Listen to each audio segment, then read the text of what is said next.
Hello friends, welcome to English literature friends. जैसा कि आपको पता है, हमारा जो एचटेट है वो 27 जुलाई को होने वाला है। तो फ्रेंड्स, उसी के लिए हम आज आपके लिए क्लास लेके आए हैं, जो कि 6th क्लास की एनसीईआरटी रहेगी। फ्रेंड्स, जो एनसीईआरटी है 6th क्लास की, फ्रेंड्स उसका जो सिलेबस है वो चेंज हो गया है।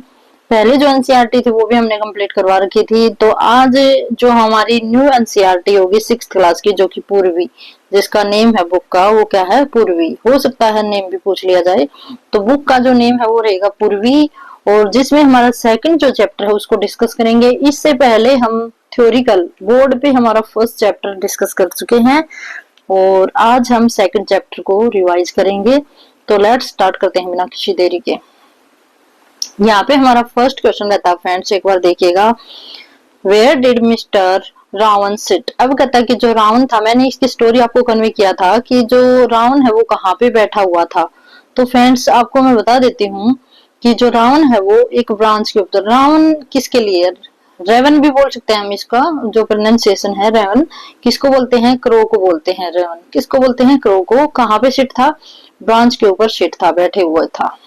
आगे हमारा सेकंड नंबर का जो क्वेश्चन रहेगा, what was in Ravens mouth? अब कहता है कि जो रेवन था उसके माउथ में क्या था। तो फ्रेंड्स, यहाँ पे गलती से भी ब्रेड नहीं करना है, पीस ऑफ केक भी नहीं था, यहाँ पे मोरशेल था। मोरशेल जो क्या होता है, एक टुकड़ा होता है। जैसे हम ब्रेड का तो लोफ बोलते हैं, यहाँ पे जो रोटी होती है उसका टुकड़ा उसके मुंह में।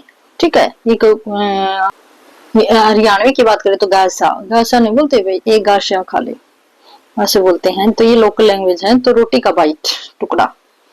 आगे है हमारा, what for did the fox look at the raven? अब कहता है कि रावण को जो फोक्स है वो क्यों देखती है। तो फ्रेंड्स, फूड के लिए, क्योंकि रावण के मुंह में क्या था?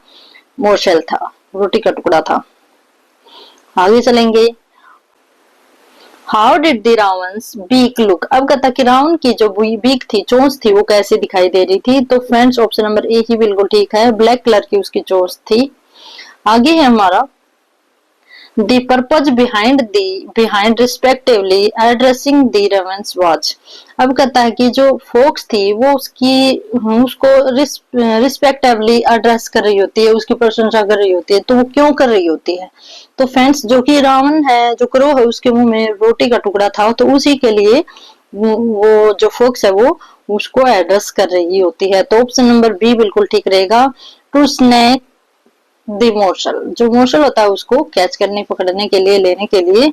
आगे है 6 नंबर का क्वेश्चन रहता है, what was the raven holding in his beak? तो वही बातें हैं फ्रेंड्स, मैंने आपको स्टोरी तो बता ही दी थी कि उसकी चोंच में क्या था। तो मोर्शल ऑफ फूड था, ठीक है, रोटी का टुकड़ा था।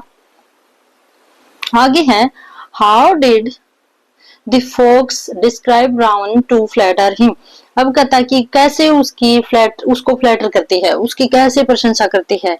तो फ्रेंड्स, यहाँ पे ऑप्शन में बी बिल्कुल ठीक रहेगा, by admiring his feathers and suggesting his should song. अब उसके जो पंख होते हैं उसकी बड़ाई करती है, भाई कितने सुंदर हैं तेरे पंख।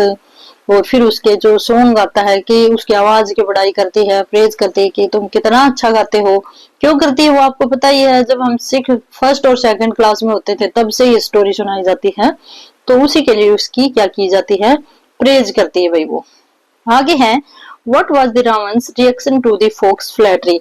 अब कहता है कि जब फोक्स है वो फ्लैटर करती है उसके साथ, तो रेवन का क्या रिएक्शन था। तो वो क्या करता है, जैसे ही वो उसकी बड़ाई करती है, भाई गाना गाने के लिए कहती है, तो वो अपनी चोंच खोल देता है और काफी खुश हो जाता है, खुद को ऐसे प्राउड फील करता है कि भाई मैं तो बहुत अच्छा गाता हूँ, बहुत सुंदर हूँ। तो क्या करता है, he become proud and try to sing, गाना गाने के लिए वो कोशिश करता है। आगे है, what happen as a result of the raven trying to sing? अब क्या कहता है, जैसे ही वो गाने की कोशिश करता है तो क्या होता है फ्रेंड्स, उसके साथ क्या होता है कि जो मार्शल होता है उसके मुंह में वो गिर जाता है। तो ऑप्शन नंबर सी बिल्कुल ठीक है, और उसको उठा के जो फोक्स होती है वो भाग जाती है। आगे है, what lesson does the fox impact to the raven at the end of the poem? अब कहता है कि फोक्स का क्या इम्पैक्ट पड़ता है रावण के ऊपर, वो मतलब क्या कहना चाहता है कि भाई रावण को क्या करना चाहिए था। ठीक है, तो क्या करना चाहिए था भाई, उसको इग्नोर करना चाहिए था, उसके फ्लैटरी वर्ड को अवॉइड, अपने प्राइड को क्या करना चाहिए था, अवॉइड करना चाहिए था, उसको घमंड में नहीं आना चाहिए था और समझदारी से काम लेना चाहिए था। यही बंदों के साथ होता है कि जर्नल ये जब बड़ाई करते हैं, कई लोग ऐसे होते हैं थोड़ी सी बड़ाई करने पर सब कुछ अपना दे देते हैं। ठीक है कि भाई तो ऐसे नहीं होना चाहिए, हमें सोच समझकर कोई भी काम करना चाहिए। Why did the Ravan not recognize the fox flattery as a trick? अब कहता है कि रावण है वो उसकी फ्लैटरी ट्रिक को क्यों नहीं समझ पाया, क्यों नहीं समझ पाया। He was blinded by pride and forgot his own limitation. इसलिए वो समझ नहीं पाया, वो अंधा हो गया था अपनी बड़ाई सुन के। आगे है what kind of word is Ravan described as in the poem? तो रावण है वो किस प्रकार का यहाँ पे करेक्टर दिखाया गया है, तो प्राउडी और फुलिश बंदा वो दिखाया गया है।